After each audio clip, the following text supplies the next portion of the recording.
이 시간 우리 함께 나누실 하나님 말씀 구약 성경 예레미야 1장 4절에서 10절까지 말씀입니다.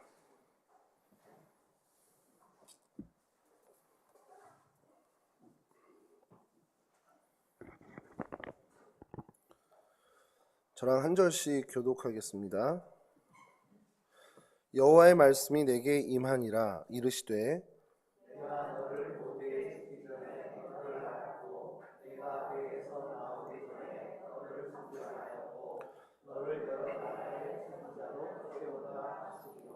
내가 이르되 슬프도소이다 주 여호와여 보소서 나는 아이라 말할 줄을 알지 못하나이다 하니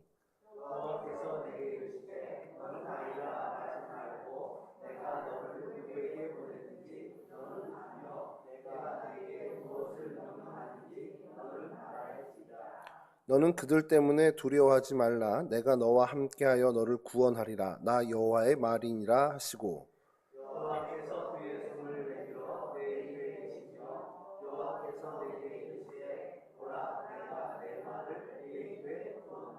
함께 하시죠. 보라 내가 오늘 너를 여러 나라와 여러 왕국 위에 세워 내가 그것들을 뽑고 파괴하며 파멸하고 넘어뜨리며 건설하고 심게 하였느니라 하시니라. 아멘. 예, 오늘은 성경 속 인물 이야기의 예레미야를 저희가 좀 살펴보려고 합니다. 너무 유명한 선지자라 어떻게 접근을 해야 되는지 참 고민이 많았습니다. 근데 참 우연일 수 있겠지만 하나님의 은혜일 수 있는데 그 주간에 계속해서 관련되게끔 하나님 말씀도 주시고 또 주일에 담임 목사님 설교를 통해서 또 힌트도 얻고 이렇게 돼가지고요. 그래서 저는 좀 좋았던 한 주간이었던 것 같은데 예레미야를 보면서 좀 예레미야뿐만 아니라 모두겠지만 여러분들이 좀 그랬으면 좋겠어요. 성경의 인물을 발견하고 그 안에서 그의 어떤 행적이라든지 그의 어떤 배경이라든지 이런 걸 저희가 같이 말씀을 나누다가 보면 그 사람의 믿음이 이렇게 보일 때가 있잖아요. 그러면 야, 저 성경의 인물은 저런 믿음이 있었구나 하고서 이렇게 감탄하시고 좋아라 하시는 걸로 끝내지 마시고 야, 저 믿음 나도 한번 가져봤으면 좋겠다 이런 좀 욕심을 내셨으면 좋겠다는 생각이 좀 들더라고요. 저도 좀 그런 마음이 요번에 좀 더 크게 좀 들었던 것 같습니다. 예레미야의 이름 뜻은요 여호와께서 지명하신 자, 그러니까 여호와께서 콕 찍었다라는 그런 뜻을 갖고 있습니다. 우리가 잘 알고 있듯이 눈물의 선지자로 좀 유명하고요. 예루살렘 북쪽으로 약 4km 정도 떨어진 아나돗이라는 지방에서 힐기야의 아들로 태어났습니다. 제사장 힐기야의 아들로. 지난번 저희가 요시야 할 때 좀 등장했던 인물인데 제사장 힐기야의 아들로 태어났습니다. 그래서 오늘 이 예레미야를 살펴보면서 몇 가지 교훈을 좀 저희가 찾아보려고 하는데요. 말씀드렸듯이 그의 믿음, 그의 어떤 하나님과의 관계, 그리고 하나님이 쓰시는 것들, 물론 이제 저희 기준에는 좀 어려운데라고 할 수 있는 부분들이 있지만 그래서 그 믿음을 보면서 야, 나도 예레미야 같은 적어도 그 부분의 믿음을 좀 본받아서 내 믿음으로 좀 삼아봤으면 좋겠다라는 생각을 품으시기를 간절히 축원합니다. 예, 먼저 예레미야가 말씀드렸듯이 제사장의 아들로 태어났습니다. 예레미야 오늘 저희가 읽진 않았는데 본문의 앞에 있는 1장 1절에 베냐민 땅 아나돗의 제사장 중 힐기야의 아들 예레미야의 말이니라 하면서 제사장의 아들임을 이제 성경에서 밝히고 있는데요. 왜 이렇게 밝혔냐라는 생각을 좀 이렇게 하다 보니까 이 이후에 예레미야 이 말씀에 계속 등장하는 예레미야의 모습을 보면서 이 사람이 제사장 아들이니까 이게 좀 가능했겠구나라는 것들이 좀 등장합니다. 그러니까 그게 뭐냐면 딱 요거다라고 이래서 제사장 아들이구나 아니지만 전반적으로 예레미야가 하나님 말씀 너무 잘 들어요. 그러니까 처음 부르심 받을 때를 좀 제외하고는 저건 나는 못할 것 같은데 나라면 저런 얘기하시는 거 하나님 아무리 그래도 못할 텐데 이런 좀 생각이 들 만한 것들에도 참 순종을 잘 합니다. 어느 가정에서 태어나서 이렇게 됐구나라는 것을 좀 연관하다 보면 이 사람이 제사장 아들로 태어나서 그 제사장 아버지 밑에서 자라나다 보니까 이런 하나님에 대한 생각이 다른 여타의 이스라엘 백성과는 다르게 형성될 수 있었겠구나라는 생각을 좀 해보는 것이 제 친구들을 보면서 제가 그런 걸 좀 많이 느끼는데 시장 안에서 크게 그릇 가게, 그러니까 그릇 장사를 하는 집에 아들 하나가 있었고요. 그리고 제 친한 친구들 중에, 그리고 하나는 좀 공무원이셨어요, 그 아버님이. 근데 둘이 생김새도 비슷하고 좋아하는 것도 비슷한데 결정적일 때 완전히 다릅니다. 그러니까 성향들이. 저희끼리는 그 얘기를 하죠. 아, 역시 장사하던 집에서 애가 태어나서 보고 자란 게 이제 제 친구 표현은 주판을 튕기는 걸 보고 자라니까 제가 저걸 잘해. 계산을 잘해. 그리고 이제 그 아버님이 공무원이었던 그 친구는 그냥 모든 것이 다 야, 그거 괜찮겠어? 안전하니? 뭐 이런 식으로 좀 많이 가거든요. 그래서 자라난 환경들이 좀 무시 못하겠구나라는 생각을 좀 하게 됩니다. 그러다 보면서 저도 이제 그런 선입관이 좀 생긴 거죠. 어떤 집에서 자랐기 때문에 그런 성향이 좀 있겠구나. 근데 그게 다 맞지는 않지만 그래도 얼추 비슷하거든요. 근데 왜 그런 생각을 제가 다시 끄집어냈냐면 여러분 어떤 집안 분위기에 영향을 받아서 그게 이제 아버지의 직업이 됐던 아버지의 성향이 됐던 그런 분위기의 영향을 자녀들이 받는다는 거예요. 하물며 여러분 영적인 분위기는 영향을 안 주겠냐라는 거예요. 그냥 어떤 세상 살아가는 삶의 방식이나 생활 양식, 하다못해 음식의 어떤 기호도 영향을 주면 영적 분위기는 더 큰 영향을 줄 수밖에 없다는 겁니다.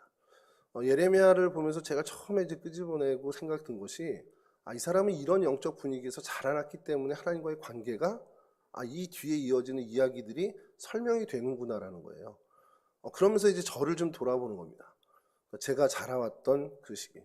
뭐 어려운 시절도 있었고 또 그랬지만 어쨌든 어머니가 기도하는 모습을 계속 보고 자라났단 말이에요. 그러니까 약간 이게 세뇌된 것도 있습니다. 이거 난 교회 떠나면 죽는다. 난 교회 안 가면 큰일 난다. 이런 걸로 분명히 출발했겠지만 어떤 그런 영적인 분위기에 의해서 저도 많은 영향을 받았을 거라는 거죠. 그러면 이제 우리의 숙제가 있죠. 그러면 우리 자녀들 또 우리의 손자 손녀들 어떤 영적 분위기에서 자라나도록 우리가 해야 될지 그건 답이 너무 명확하다는 겁니다. 뭐 사실은 그런 영적 분위기가 아주 긍정적이고 좋은 분위기에서 자라난다고 다 그런 어떤 좋은 영향을 받는 건 아닐 수도 있지만 안 해볼 수는 없잖아요. 시도는 해봐야 된다는 거죠. 그래서 저나 여러분들이나 우리 자녀 그 자손들의 어떤 그 적어도 정말 하나님과의 관계에서 저희들의 삶의 모습이 요만큼이라도 좀 도움이 될 수 있게끔 저희가 살아가야 되는 것이 필요하지 않겠냐. 저는 이 예레미야를 보면서 hil기야가 그래도 괜찮았던 제사장이었겠구나라는 생각을 좀 해보는 겁니다. 물론 hil기야의 100% 영향은 아닐 수 있지만 그러니까 hil기야의 모습이 성경에 등장하는 게 성전에서 율법책을 발견했다라고 성경에서 기록하는데 요시야 왕 저희가 이야기했지만 그게 hil기야가 발견한 건지 아니면 그 엄중한 시절에 그 정말 삭막한 하나님을 배반하는 그 시절에 하나님의 율법책이 정말 보존하기 위해서 숨겨놨던 사람이었는지 그래서 요시야 왕을 보면서 요시야 왕이니까 좀 괜찮겠구나 하고서 그것을 왕에게 드러낸 사람이라는 성경학자들의 해석이 나름 일리가 있다는 생각을 좀 해보게 된다는 겁니다. 여하튼 그 하나님에 대한 자세가 적어도 몸에 좀 배어있던 사람이 바로 이 예레미야라는 사람이었다는 겁니다. 자, 이런 예레미야가 본격적으로 하나님의 부름을 받게 되는데 그게 성경에선 요시야 왕 13년이라고 이야기합니다. 이 해를 성경학자들의 해석을 보면 이사야가 죽은 지 60년 되는 해라는 거예요. 그러니까 이사야 이후에 사실 좀 큰 이제 이제 성경의 분량으로 대선지자, 소선지자를 이렇게 나누는데 여하튼 그 맥을 잇는 선지자가 이 예레미야가 그때 이제 등장을 했다라는 겁니다. 요시야 왕이 죽은 후에요. 전에도 한번 저희가 설명하면서 말씀드렸지만 이스라엘, 그러니까 남유다죠. 남유다의 파멸의 길을 아주 급가속으로 이제 치닫게 됩니다. 그 정말 내리막이라고 할 수밖에 없는 그 역사의 물결 속에 예레미야가 정말 처음부터 끝까지 다 이렇게 이야기하는데 예레미야서 1장 2절에서 3절에서 이렇게 증언합니다. 아몬의 아들 유다 왕 요시야가 다스린 지 13년에 여호와의 말씀이 예레미야에게 임하였고, 그러니까 이제 말씀 이제 사역을 시작하는 겁니다. 요시야의 아들 유다 왕 여호야김 시대부터 요시야의 아들 유다 왕 시드기야의 11년 말까지 곧 5월에 예루살렘이 사로잡혀 가기까지 임하니라. 하나님의 말씀이면서 이에 사역 기간이 이렇게 된다라는 설명인데 요시야 13년에서부터 유다가 멸망할 때까지 하나님 말씀, 그러니까 말씀의 사역을 했다라는 겁니다. 이 기간은 유다가 그냥 꼬꾸라지는, 정말 망가지고 패망하는 그 기간입니다. 그 기간을 온전히 다 사역을 했다라는 거예요. 여러분 어떻겠습니까? 이게 막 나라가 부흥하고 하나님의 뭐 축복을 얻고 하는 그 시절에 하나님 말씀을 대언하는 것도 사실 쉽지 않을 텐데 정말 나라가 망가지고 패망하고 그걸 또 미리 또 알게 된 사람이잖아요. 그러니까 이 사역이 참 쉽지 않았을 거라는 거예요. 그 시드기야 왕, 예루살렘이 멸망하는 그때까지 하나님이 말씀을 주셔서 그 말씀의 사역을 했다라는 것. 근데 이 예레미야가 처음부터 이 말씀의 사역을 제가 할게요 이렇게 한 게 아니라, 오늘 우리가 본문 읽었지만 그 순간이 여느 좀 비슷한 장면들이 저희가 연상되는데 좀 독특하게 이야기되죠. 예레미야서 1장 5절에서요. 내가 너를 모태에 짓기 전에 너를 알았고 내가 배에서 나오기 전에 너를 성별하였고 너를 여러 나라의 선지자로 세웠노라. 그러니까 이 말씀은 하나님이 예레미야를 존재 전부터 아셨고 그래서 구별했고 여러 나라의 선지자로 세우기로 작정하셨다라는 거예요. 그렇게 예레미야를 불러낸 겁니다. 예레미야에게 얘기한 거죠. 너 낳기 전부터 내가 너 성별해서 내 종으로 삼으려고 했어. 하나님이 직접 말씀해 주신 거예요. 근데 이에 대한 반응이 어떻습니까? 이어지는 6절에요. 내가 이르되 슬프도소이다 주 여호와여 보소서 나는 아이라 말할 줄을 알지 못하나이다. 좀 비슷하지 않습니까? 누구랑? 하나님 나 안 돼요. 저 이런 거 잘 못해요. 나 남 앞에 서지도 못하고 나 말주변도 없고요. 누구한테 이렇게 얘기하는 거 저 못하는 사람입니다. 이렇게 거절을 하는 겁니다. 그러자 하나님이 말씀하시는 것이 오늘 저희가 읽은 본문인데, 여호와께서 예레미야 1장 7절에서 8절입니다. 여호와께서 내게 이르시되 너는 아이라 말하지 말고 내가 너를 누구에게 보내든지 너는 가며 내가 내게 무엇을 명령하든지 너는 말할지니라. 너는 그들 때문에 두려워하지 말라. 내가 너와 함께하여 너를 구원하리라. 나 여호와의 말이니라 하시고. 그러니까 하나님이 그딴 소리 하지 마. 쉽게 그렇게 얘기하는 거야. 핑계 대지 말고 그냥 너 하라는 대로 해. 그러면서 어떻게 이야기하냐면, 이건 뭐 예레미야서 1장 9절에서 10절인데 내용으로만 말씀드리면, 손을 내밀어서 입술에 대면서 내 말 너의 입술에 둘게. 그러니까 이게 무슨 얘기냐면, 너 네 힘으로 네가 무슨 너의 용기나 너의 어떤 성향으로 할 생각하지 말고 내가 내 말을 네 입술에 둘 테니까 너 그냥 내 말만 하면 돼. 그러니까 내가 할 테니까 너는 그냥 가서 입만 벌리면 돼라는 얘기입니다. 여러분 이 성경에서 부름 받을 때 이런 모습 가진 사람들, 대번에 떠오르는 사람이 지금 모세인데요. 그 가시떨기나무 속에서 하나님 모세를 부르셨을 때 모세가 거절하죠. 그래서 4번이나 거절을 합니다. 뭐 기드온도 마찬가지죠. 기드온에게 하나님이 임하셔서 너 미디안 가서 이제 쳐라 이렇게 하니까 처음에 계속 거절하죠. 하나님이 뭐 큰 용사야, 하나님이 너랑 같이 할 거야 라고 했는데도 계속 의심하면서 우리 뭐 양털뭉치 그 이적 그런 잘 아시는 그렇게 얘기합니다. 근데 하나님이 그때 기드온에게나 오늘 이 예레미야에게나 모세에게나 하신 말씀의 핵심은 뭐냐면, 네가 하려고 하지 마, 내가 할게, 이 취지라는 거죠. 죄송합니다. 그러니까 성경에 보면 하나님이 부르신 그 사역자들이 처음엔 회피하고 거부하는 모습을 보이는데, 그거는 결국 자기들을 바라보기 때문이죠. 내가 이걸 어떻게 해? 야, 이건 내가 감당할 일이 아니야. 이렇게 보는데, 그들이 하나님의 말씀을 듣고 그 순종하게 되는 그 과정에서 시선이 바뀌게 되는 건, 그래 나는 안 되지만 하나님이면 하시겠구나, 이렇게 이제 바뀐다는 겁니다. 예레미야도 처음에는 하나님 부르심에 이 거절을 했죠. 근데 이 성경 본문을 어느 목사님이 그렇게 설명하시더라고요. 하나님이 부르시는 것에서 거절했는데, 예레미야도 고집이 셀 줄 모르겠지만 하나님의 고집을 누가 꺾냐, 이제 그렇게 얘기하시는 거예요. 하나님이 낳기 전부터 지명했는데 그걸 어떻게 꺾냐라는 거예요. 그러니까 하나님도 고집이 세서 하나님이 이기셨다. 근데 어쨌든 결정적으로 예레미야가 설득당한 건, 하나님이 네가 하는 거 아니야, 내가 할게라는 겁니다. 네 입술에 내 말을 넣고 너는 입만 벌리면 돼. 그러면 내가 일한다. 이게 하나님이 사명을 감당케 하는 사람들에게 주시는 제일 중요한 핵심적인 메시지라는 겁니다. 그럼 오늘 우리는 어떠냐는 거예요. 이건 좀 이제 사실은 좀 녹화를 끊고 가고 싶은 부분이긴 한데, 여러분 하나님의 자녀로 또 하나님의 일꾼으로 부르심 받은 건 다 아시잖아요. 그 다 인정하시고 또 우리가 주의 백성이고 하나님의 일을 맡은 사람이야 의심 없이 받아들이고 살고 있는데 새로운 일이 뭔가 주어질 때는 여러분들 조금 어떤 의심 없이 받은 그 믿음대로 사시는지를 좀 의구심을 갖는 것이 뭐냐면 뭐 교회학교를 맡았으니까 일단 교회학교 먼저 예를 들면 해가 바뀔 때쯤 이제 연말 될 때쯤이면 새로운 교회학교 교사가 필요할 때가 있잖아요. 그러면 집사님 교사 하시면 어떨까요? 그러면 한 해도 어김없이 그런 얘기를 듣습니다. 저는 아니에요. 저는 아직은 멀었어요. 좀 더 뭐 기준이 어떤지 모르지만 갖춰지면 할게요라는 얘기를 들을 때가 있는데 한 해도 어김없이 다 들었습니다. 뭐 교사만이 아니죠. 내년에 집사님으로 또 내년에 권사님으로 좀 피택이 되셔야 될 텐데 그러면 대다수의 많은 분들이 저는 아직은 아니에요. 이렇게 얘기를 많이 하시거든요. 물론 이제 감사합니다. 그리고 바로 이제 순응하는 분들도 많으신데 제가 이제 바라는 게 뭐였냐면 한 해라도 이렇게 좀 거부하시는 분 한 명도 못 만나는 해가 있었으면 좋겠다는 생각을 하는 거예요. 그러니까 10분에게 이렇게 권면하면 10분이 다 그럼 아멘 순종해야죠 하는 날이 있을까라는 고민을 혼자 하는 겁니다. 그러면서 이제 예전에 있던 교회에서 부목사들끼리 얘기가 은퇴 때까지는 어려울 것 같아요. 이제 그런 얘기를 하거든요.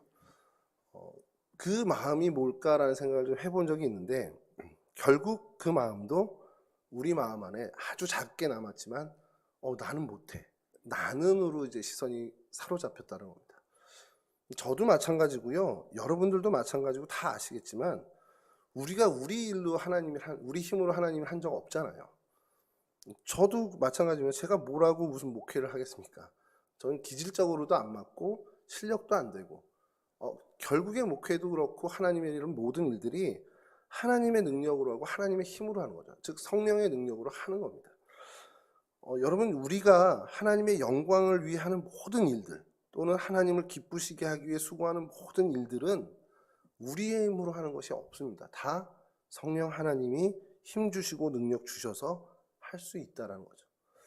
그러니까 여러분 교회를 통해서 새로운 하나님 일의 부름을 받게 된다면 그냥 겁먹고 나를 보고 겁먹고 거부하지 말고요. 하나님을 보고 하나님이 하시는구나 라는 그 믿음으로 정말 담대히 그 사명 정말 아멘으로 순종하는 모습을 우리가 가져야 한다는 것이죠. 물론 이제 내부적으로 실갱이는 좀 있겠죠. 하나님하고 하나님 이렇게 하면서 예레미야와 하나님 실갱이 하듯이 좀 있겠지만 기본적으로 우리의 시선을 하나님에게 두는 것들이 우리가 죽을 때까지 정말 훈련하고 연습하고 살아가야 되는 부분이 아닌가 싶다는 겁니다. 예레미야가 이제 좀 다시 우리 예레미야로 돌아와서요. 앞서 말씀드린 것처럼 눈물의 선지자로 유명한데 이 선지자 사역을 감당할 때 말씀드렸듯이 유다의 패망 그 과정의 전 과정을 다 보게 됐고 요시야가 죽고 난 후에 본격적으로 그것이 이제 패망이 가속화되고 있었습니다. 유다의 패망이 원인이 뭐냐라고 얘기하면 하나님의 뜻을 떠나고 하나님을 멀리했던 것의 결과다라는 거예요. 그건 뭐 요시야 할 때도 우리가 좀 다뤄봤고 우리 성경을 읽다 보면 항상 우리가 좀 반복적으로 보게 되는 것이 하나님의 뜻을 떠나고 하나님을 멀리한 그 결과물은 바로 예루살렘의 패망이었습니다. 이거를 예레미야가 알았죠. 그러면 어떻게 그 패망을 막겠습니까? 돌이켜 회개하는 것밖에 없습니다. 그러니까 예레미야는 이 민족 살려보려고 어떤 몸부림을 쳤냐? 회개를 촉구하는 겁니다. 야, 회개해. 하나님께로 돌아와. 지금 늦지 않았어. 안 그러면 큰일 나. 그러니까 생명 걸고 이 회개를 외쳤던 사람이라는 겁니다. 예레미야 5장 1절 말씀을 좀 읽어드릴게요. 너희는 예루살렘 거리로 빨리 다니며 그 넓은 거리에서 찾아보고 알라. 너희가 만일 정의를 행하며 진리를 구하는 자를 한 사람이라도 찾으면 내가 이 성을 용서하리라. 예레미야가 이 한 사람의 의인이라로 찾아보려고 정말 애를 쓴 겁니다. 근데 못 찾았죠. 못 찾았으니까 멸망한 거죠.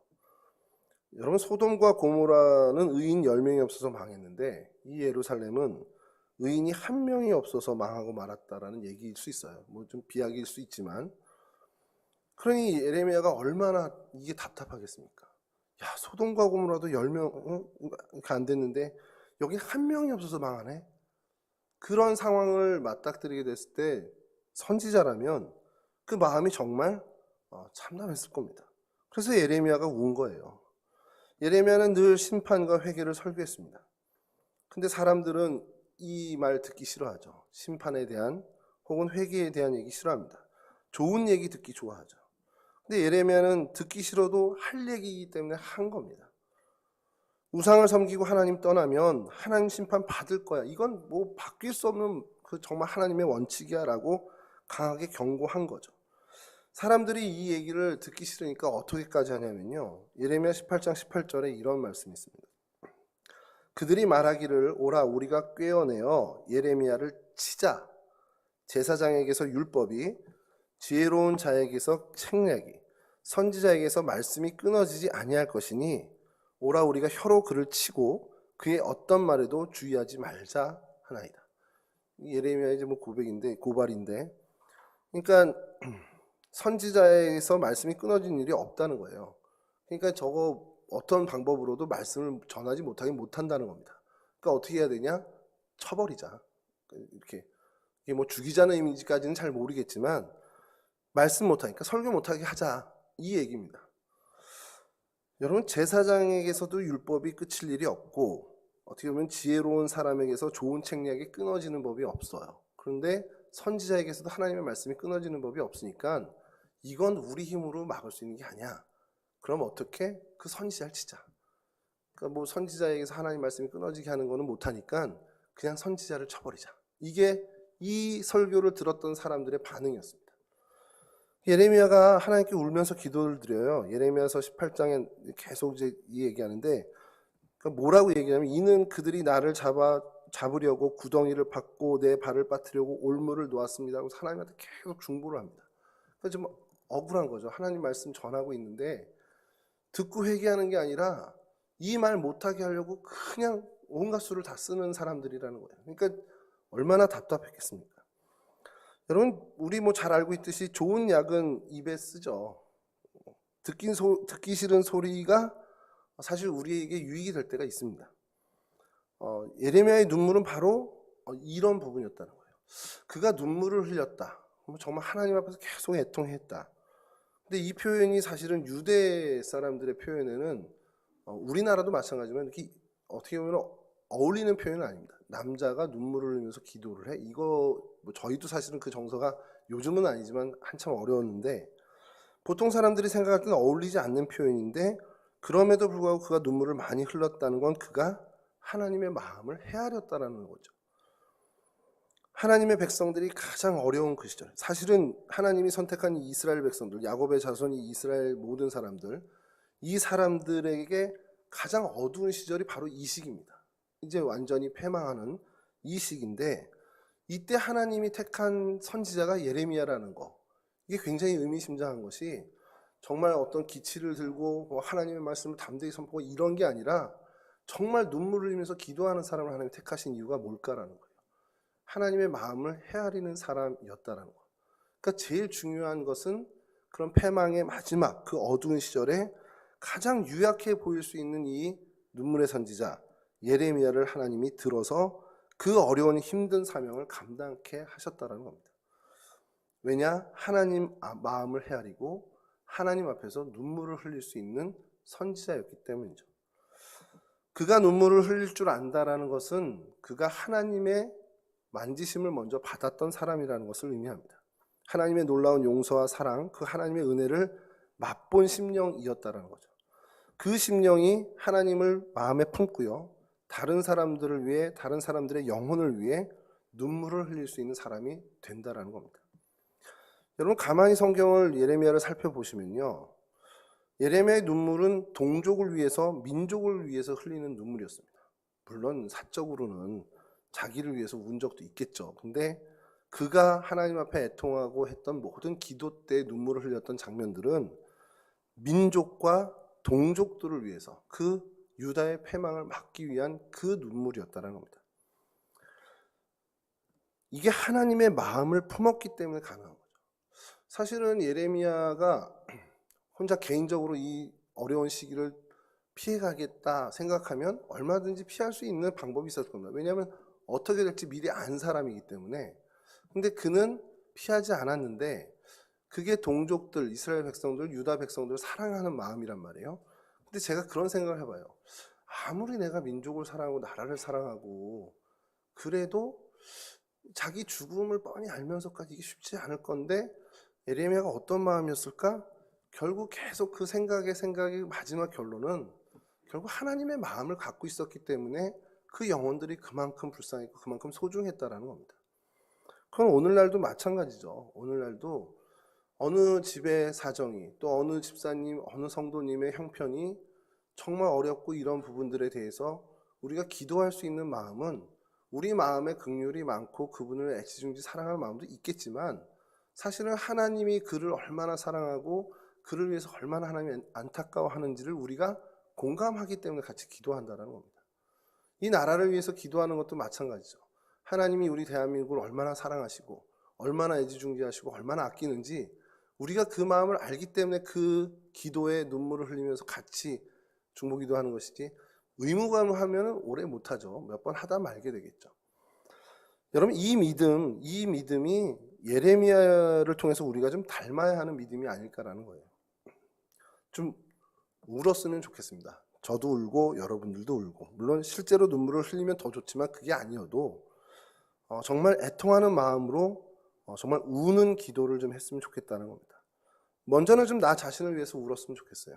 여러분과 저 자신을 위해서 울며 기도하면 하나님께서 분명히 만져주실 겁니다. 그래서 그 깊은 하나님의 은혜를 우리가 체험하게 될 거고 그 깊은 은혜를 정말 매일매일 체험하면 그 은혜를 충분히 누린 우리는 분명 다른 지체들을 위한 정말 그 기도, 다른 지체들을 위해서 눈물을 흘리며 기도하는 기도의 사명자가 자연스럽게 될 거라는 거죠.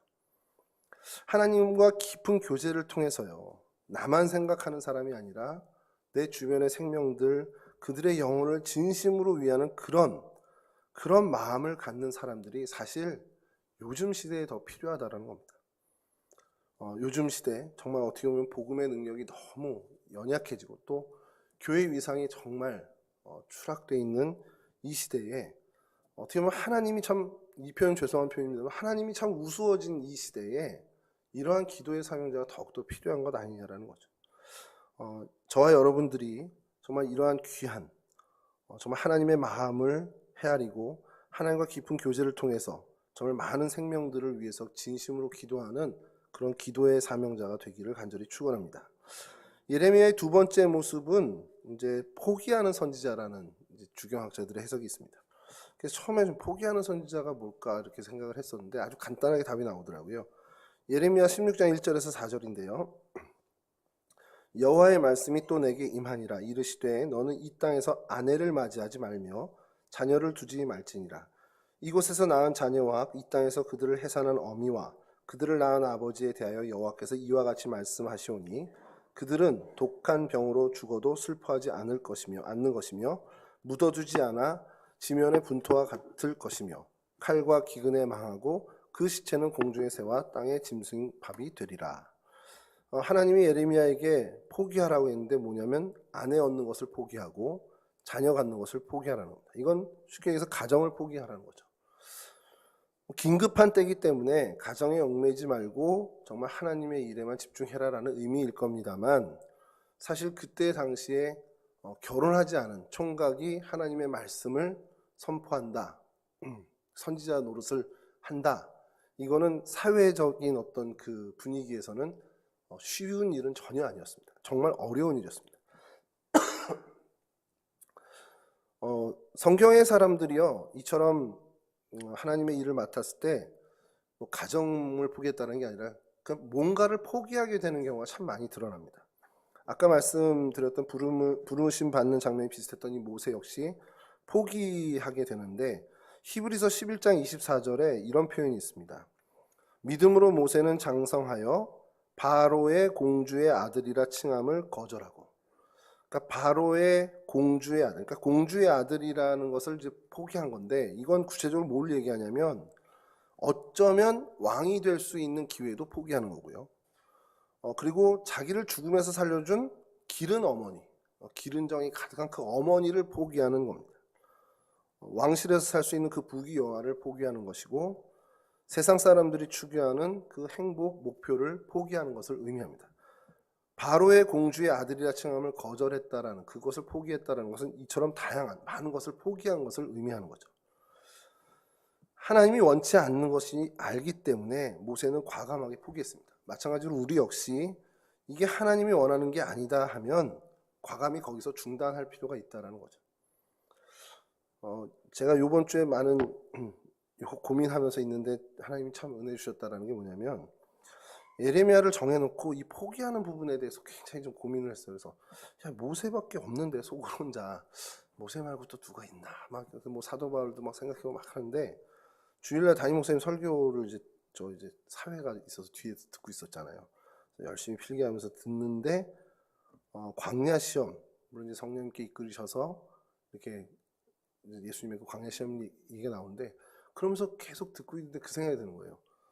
예수님도 그러면 이 성령님께 이끄셔서, 성령님이 이끌어서, 그러니까 성령의 힘으로 그거 다 포기하고 시작하신 거구나. 그러니까 먹을 것, 떡 그 먹을 것도 포기하신 거고, 명성도 포기하고, 세상의 어떤 지위, 주목받는 이런 것들, 이걸 다 포기하시고 이 하나님의 일을 시작하신 거구나. 야, 그럼 하나님의 일을 시작하는 다른 성경에 많은 인물과 심지어 예수님까지도 이걸 포기하고 하시는구나. 그리고 그것이 성령의 이끌림을 받아서 하는 거구나. 그러니까 이제 답이 막 명쾌해지는 거예요. 그래서 혼자 막 좋아서 밤에 여기 와가지고 혼자 막 치면서 그냥 괜히 혼자 희죽희죽거리면서, 그러니까 제가 너무 좋았던 겁니다. 이번 주간에. 여러분, 이게 믿음이라는 거예요. 성령께서 우리에게 주시는 믿음이 이것을 중단할 수 있는 용기를 주고 포기할 수 있는 마음을 주신다는 겁니다. 그러니까 어떻게 보면 믿음은 포기다라는 이 얘기가 이건 틀린 말이 아니구나라는 생각이 드는 거예요.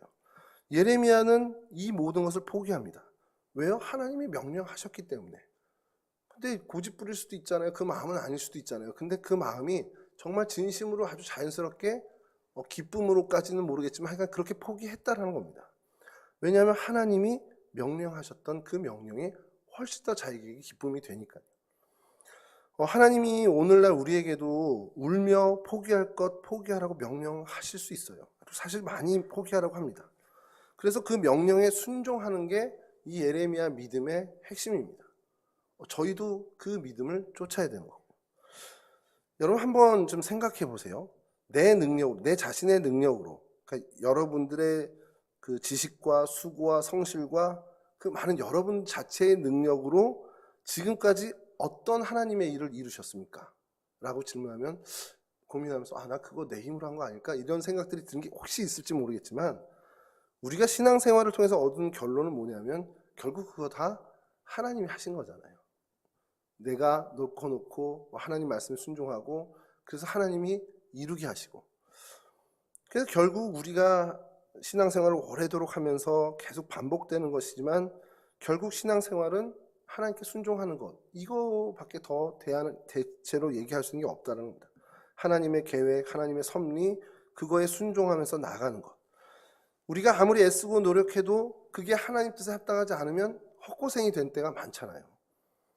그래서 정말 다시 처음부터 시작해야 되는 일들이 많았습니다. 그러니까 이게 내가 정말 열심히 했다 막 했는데 정말 난 잘 가고 있다고 생각하고 갔는데 이게 하나님 뜻과 어긋나는 것이었어요. 그러면 여러분 그때 어떻게 했습니까? 여러분들과 저는 다시 처음부터 와서 했죠. 그걸 이어갈 수가 없잖아요. 왜냐하면 그거 이어가봐야 다 엉망되는 거 우리 잘 알잖아요. 하나님이 다 불어버리면 날아가는 거 다 안단 말이에요. 그러니까 신앙생활은 결국 하나님 뜻에 맞추는, 하나님의 뜻에, 하나님의 명령에 순종하는 것입니다. 근데 이게 쉽지가 않다라는 거예요. 이 문제는 하나님께 순종하는 게 너무 어려운 일, 물론 하나님 하시면 쉬운 일이다 이렇게 표현할 수도 있겠지만 인간적인 기준에서 이게 쉽지 않은 일이라는 겁니다. 좁은 문으로 들어가는 거고요. 고난이 뒤따르는 일이 될 수도 있다는 겁니다. 금연의 포기라는 것도 마찬가지예요. 하나님의 명령을 따라서 우리가 준행하는데 포기해야 돼요. 근데 이건 정말 포기할 수 없는 일들이 우리 주변에 많이 있다는 겁니다. 근데 하나님 뜻에 순종하려면 결국 그것은 포기해야 되는 것.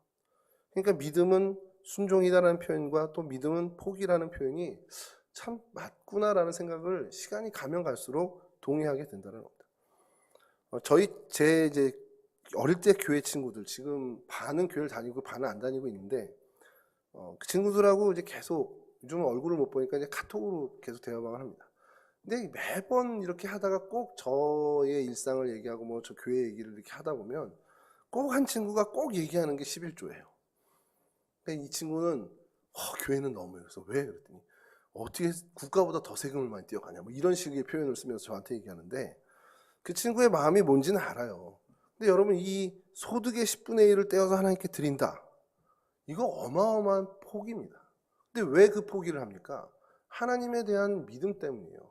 하나님이 말씀하셨으니 그 말씀에 내가 따른다라는 겁니다.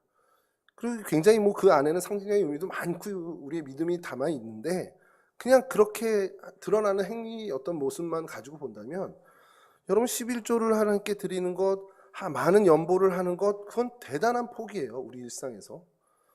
여러분 새벽 기도는 안 그러겠습니까? 남들 푹 자고 있는 그 새벽에 일어나 기도하는 것, 그것도 굉장한 포기를 정말 이루는 생활입니다. 하고 싶은 거 다 버리고, 주일에 일할 게 한두 개입니까? 그거 다 포기하고 와야 예배 드리는 겁니다. 제가 청년들한테 참 많이 고마워하는 것 중에 하나가, 여러분 주일에 놀 게 없습니까? 우리 20대 혹은 30대 청년들이 어디 갈 데가 없어서 교회 오는 게 아니잖아요. 정말 세상은요, 돈이 없어서 그렇지 놀 게 너무 많아요.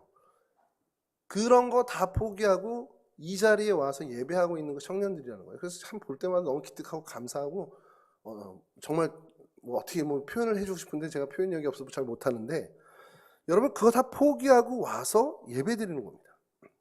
우리의 삶, 여러분들 제가 보면요, 참 그런 것이, 모든 나쁜 습관, 죄악의 하나님의 뜻에 안 맞는 거 다 포기하고 살아오신 분들이에요. 그게 쉬운 일은 아닙니다. 감사한 것은 그것을 하나님이 쉽게 여기도록 우리에게 마음을 주셨고, 우리에게 그 힘을 주셨고, 그 기쁨을 주셨다라는 겁니다. 여러분들이 정말 세상에서 그 나쁜 짓 해서 부귀영화를 누리는 많은 사람들에 비해서 여러분들이 하면 못하겠습니까? 더 잘하실 분도 제가 볼 때 있는데, 그걸 안 하시는 것, 뭐 어떻게 보면 못 하시는 걸 수 있는데, 안 하시는 것은 하나님이 그렇게 여러분들을, 그 마음을 만져주셨다는 거죠. 그러니까 하나님 말씀에, 하나님 뜻에 순종하는 사람들로 하나님 세워주셨기 때문에 가능하다는 겁니다. 그러니까 그 포기의 사건을 매일매일 여러분들은 경험하는 사람들이라는 거죠. 내가 누릴 수 있는 것들을 포기하는 그 사건, 그 일들이 늘 이제는 익숙해진 사람들, 그래서 여러분들을 하나님의 백성, 하나님의 일꾼이라고 하나님이 인정하신다는 겁니다. 그 모든 포기의 이유가 하나님이었기 때문에 여러분들과 저는 하나님의 백성이라는 겁니다. 예레미야로 다시 돌아가서요, 세 번째 모습은 중보 기도자였다라는 모습인데요, 예레미야 애가서입니다. 예레미야 애가서 2장 19절에 네 마음을 주의 얼굴 앞에 물 쏟듯 할지어다. 갓길 어귀에서 주려 기진한 내 어린 자녀의 생명을 위하여 주를 향하여 손을 들지어다 하였도다. 주님을 향하여 손을 들라, 주님을 향해서 기도하라는 거예요. 그 많은 사람들을 위해서 기도하는데, 여러분 중보 기도라는 거 우리가 뭐 잘 많이 들어봤는데, 나를 위한 것이 아니라 남을 위한 기도를 하는 것을 우리가 그냥, 어떤 예배학 교수님이 중보적 기도로 해야 된다, 맞다 이렇게 하는데, 뭐 저희가 그냥 통칭했으니까 중보 기도가 어쨌든 남을 위한 기도로 우리가 지금 인식되어 있단 말이에요. 여러분 중보 기도에 대한 예들이 너무 많아요. 그래서 오늘 좀 소개를 하려고 막 정리를 하다가 이게 너무 많으니까 뭘 해야 될지 모르겠는 겁니다. 근데 성경에 등장하는 어떤 최고의 중보 기도다 그러면 출애굽기 32장 32절에 나오는 모세가 하는 얘기 있잖아요. 하나님, 이 금송아지 섬겼던, 이 우상 숭배했던 이 백성들 다 멸하실 거면 내 이름부터 생명책에서 지워주십시오. 바울도 비슷한 기도를 나중에 하는데, 사실 그 기도를 하는 겁니다. 그러니까 하나님이 그 마음, 하나님의 마음을 안 거죠. 하나님이 정말 이스라엘 백성을 얼마나 사랑하는지를 알기 때문에 모세는 그 기도를 이제 하게 된 겁니다. 그 모세의 중보 기도. 그래서 하나님이 그 뜻을 어떻게 보면 바꾸셔서 이스라엘 백성들을 살리셨어요. 그 60만, 장정만 60만이 되는 그 이스라엘 백성들의 생명을 이 모세의 기도로 살리게 된 겁니다. 이게 어마어마한 중보 기도의 어떻게 보면 대표적인 예가 아닐겠냐는 거예요. 그리고 사도행전 12장에 가면 베드로가 투옥되어 있고 야고보는 순교하고 막 이럴 때 모인 사람들이 베드로를 위해서 계속 간절하게 기도합니다. 거기 이제 등장하는 뭐 여종의 이름 로데라는 아가씨도 나오는데, 근데 이제 옥문이 열면서 베드로가 탈옥을 해요. 목에서 나오게 돼요. 그리고 사람들 이제 모인 데서 문을 두들겼더니 이 로데라는 친구가 나와서 베드로가 오면 깜짝 놀라서 문도 못 열어주고 너무 당황해서 들어가서 베드로가 왔다고 막 얘기해요. 근데 사람들이 뭐라고 합니까? 너 미쳤구나, 이렇게 얘기하는 거예요. 그러니까 이거는 중보기도의 놀라운 그 어떤 결과인데도 불구하고 사람들이 기도하면서도 못 믿는 거죠. 나름대로 그 믿음이 적었는지 열심히 기도하는데 기도만 열심히 한 거예요. 이루어지리라는 상상을 못한 겁니다. 그래서 베드로가 왔다니까 다들 무슨 헛소리를 해, 이렇게 되는 부분이 있습니다.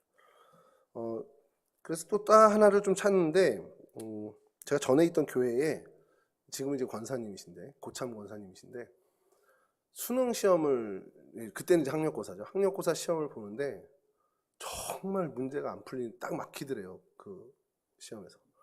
그래서 이거 포기할까, 재수해야 되겠구나 라는 생각으로, 그때는 뭐 전기 후기 이제 안 하면 이제 재수니까 딱 하는데 갑자기 무슨 생각이 번뜩 나냐면, 엄마 지금 교회에서 기도하고 있을 텐데, 이 생각이 들었다는 거예요. 그래서 그냥 다시 그 자리에서 잠깐 기도하고 다시 풀었는데, 뭐 이제 잘 풀어서 어쨌든 의대를 가셨어요. 근데 이제 그분하고 그 얘기를 하는데, 어머니의 기도가 이렇게 세요라는 얘기를 하려는 게 아니라, 그분은 뭐냐면 엄마가 나를 위해서 기도하고 있다는 걸 늘 인식하고 있으니까 뭘 하려고 하다가도 이게 자꾸 브레이크가 걸린다는 거예요. 그리고 뭐가 막히더라도 자꾸 용기를 내고 힘을 낸다라는 거죠. 여러분, 이 세 예화가 좀 다르죠. 모세의 중보기도는 전형적인 정말 중보기도, 60만 생명을 살리는 전형적인 중보의 기도였고요.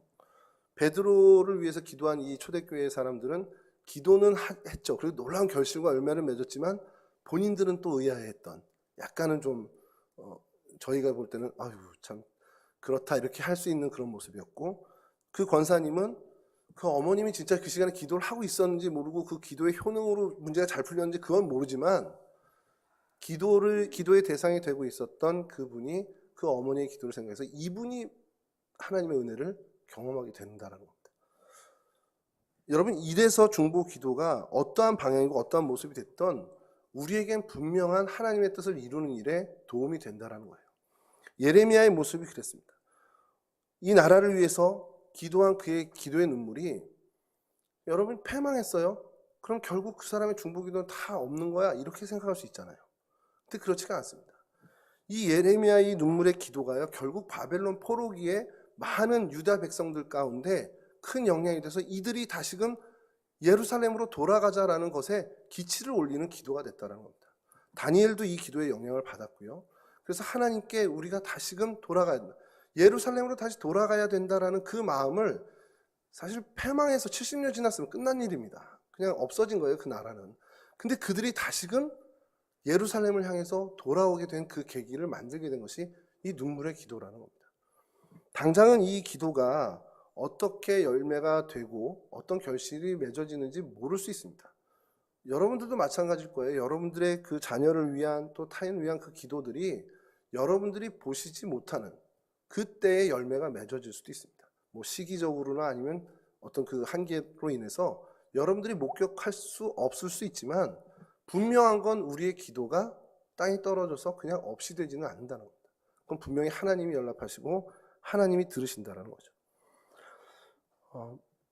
여러분, 이 중보의 기도, 이 부분에 대해서 좀 욕심내셨으면 좋겠습니다. 여러분들이 정말 다른 지체를 위한 기도, 그 사명을 하나님이 나에게 주시기를 원하고, 그래서 정말 그 기도의 사명자로 살아가는 것을 좀 욕심내셔서 정말 여러분들의 기도에 정말 하나님의 역사, 그러니까 하나님의 놀라운 뜻이 이루어지는 그런 일들이 정말 풍성해지는 그런 삶을 사셨으면 좋겠습니다.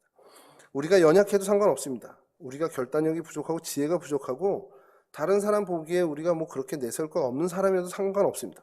혹은 때로 죄책감에 사로잡히기도 하고, 또 어리석은 판단이나 또 정말 넘어지고 좌절하고 그런 우리여도 상관없습니다. 왜냐하면 하나님은 그런 거 보지 않으세요.